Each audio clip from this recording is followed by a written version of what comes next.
just logically speaking, my friends, I have difficulty with that concept. It makes sense to me that if we are evolved or created, that there had to have been a starting point.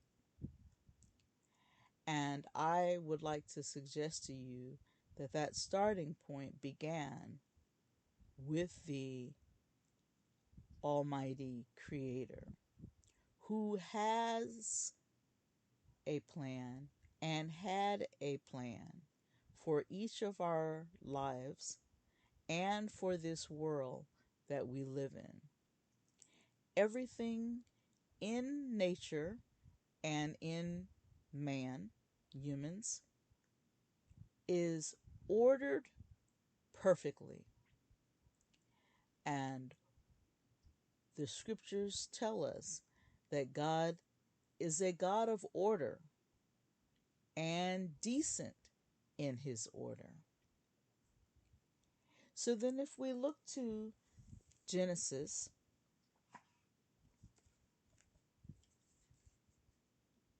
the first chapter, starting with the first verse,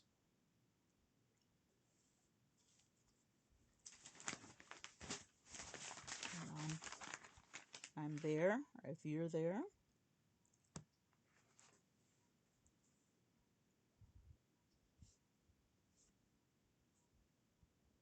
Reading from the Authorized Version. In the beginning, God created the heaven and the earth was without form and void. So let's just stop right there. The earth was without form and void.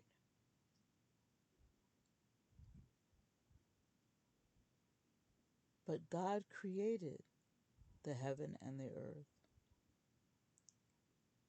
So remember those people who said that everything sort of just slapped together? Well, if you were a potter with a clump of clay and you were attempting to make a bowl, well, first that clump of clay would be there, but it would have some sort of form to it. There would be clay, there would be some amount of water within the clay, there'd be the dirt or the other elements that go into clay. But this scripture says the earth was without form and void. Void. What is a void? A void is an empty space, an opening, a chasm, a separation between one area and another area. And it also says without form. So there was no shape, no consistency, no structure. But God created the heaven and the earth. Created. So he took that clump of stuff and put together all the pieces to fill in the void.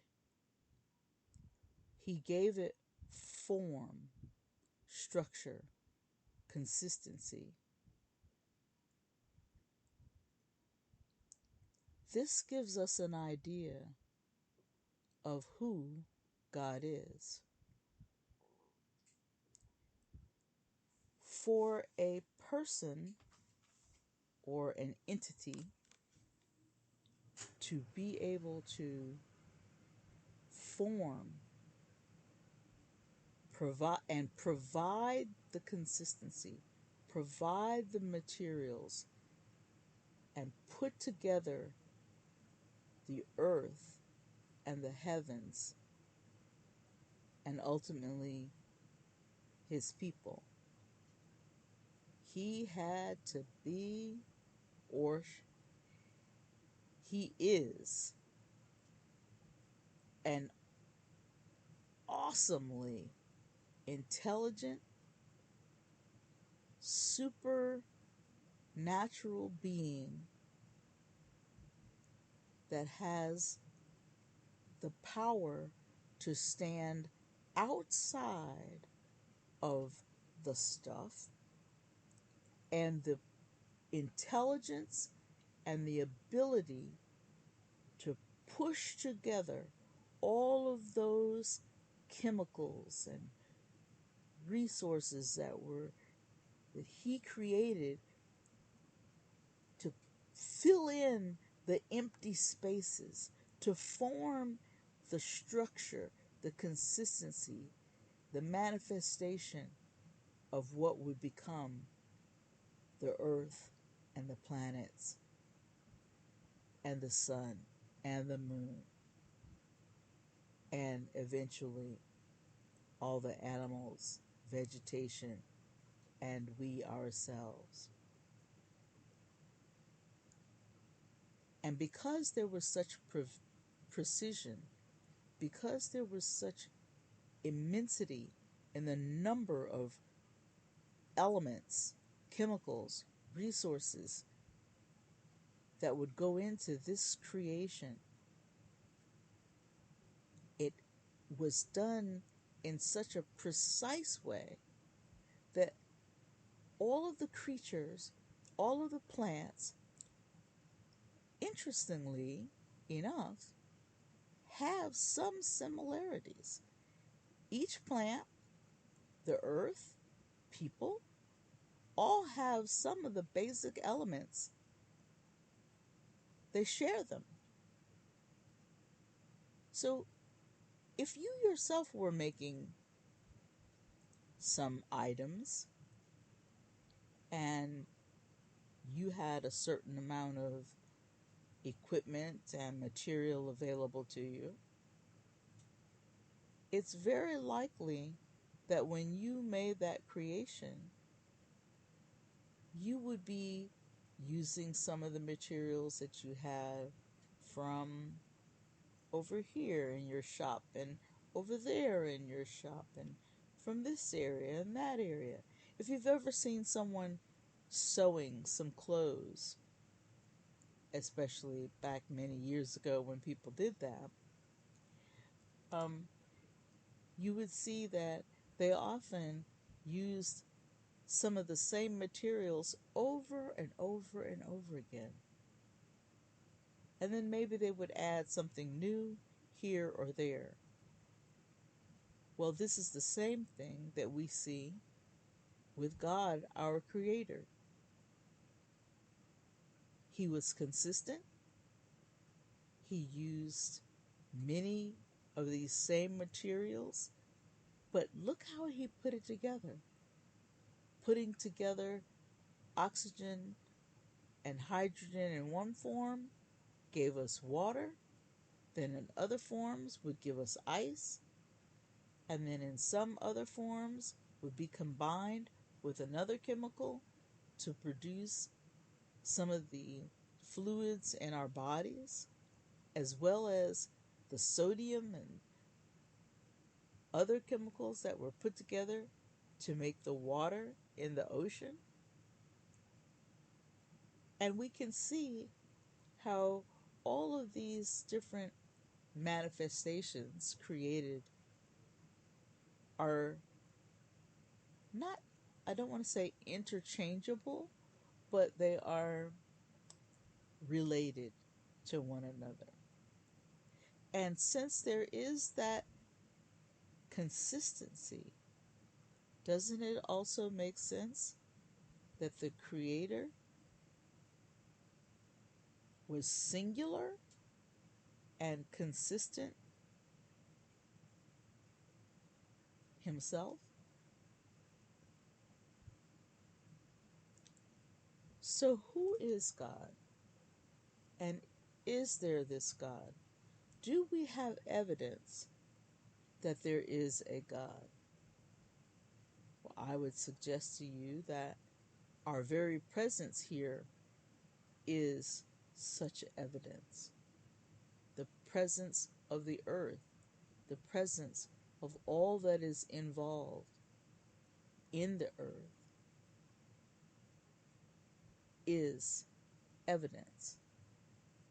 Is it possible to look outside as you're walking on a beach or through a wooded area and see the millions of different forms of plant life, the millions of grains of sand that are held precisely in the right place? The water from the ocean only comes up so far. The fauna on the earth, each one growing at its precise height and dimension. The sun hanging in the atmosphere at just the right distance that it doesn't burn Earth, but it warms Earth. The moon precisely hung around the Earth, providing a light in the night. And how does all that stuff hang together? Why wouldn't it continue in this Big Bang theory, this spontaneous theory that is suggested? Why wouldn't it just continue to keep revolving all around willy-nilly, bouncing here and there, and maybe colliding and forming something else? What is to prevent it from doing that? Oh, so you say gravity and other energies. Well, where did those other energies form? Where did they come from? Is it interesting to you that our eyes are precisely placed in our brains, in our skull, so that we can see in about 180 or almost 190 degrees? For what purpose? Why wouldn't our eyes just be fixed straight forward? Our ears placed at the precise placement on our heads so that we can hear in many different directions. And by the way, let's not even talk about the structure of the eye. That if it was not created in one moment by this supernatural being, did our sight develop over time so that we were not able to see right away, but that we gradually became able to see? And if it is this idea of evolution, why don't we see chimpanzees or apes developing into humans, man, now? Why aren't fish coming out of the water and walking and becoming upright and turning into people? So you say, oh, well, certain things kind of just stopped, because that's what they were designed to be. Oh, well, then I would ask you, who was that designer? How did they just stop in their own development and remain a fish or remain a chimpanzee, where others were chosen to become human? And who made that decision of who the others would be to become human? Presuming, of course, that it's not just spontaneous.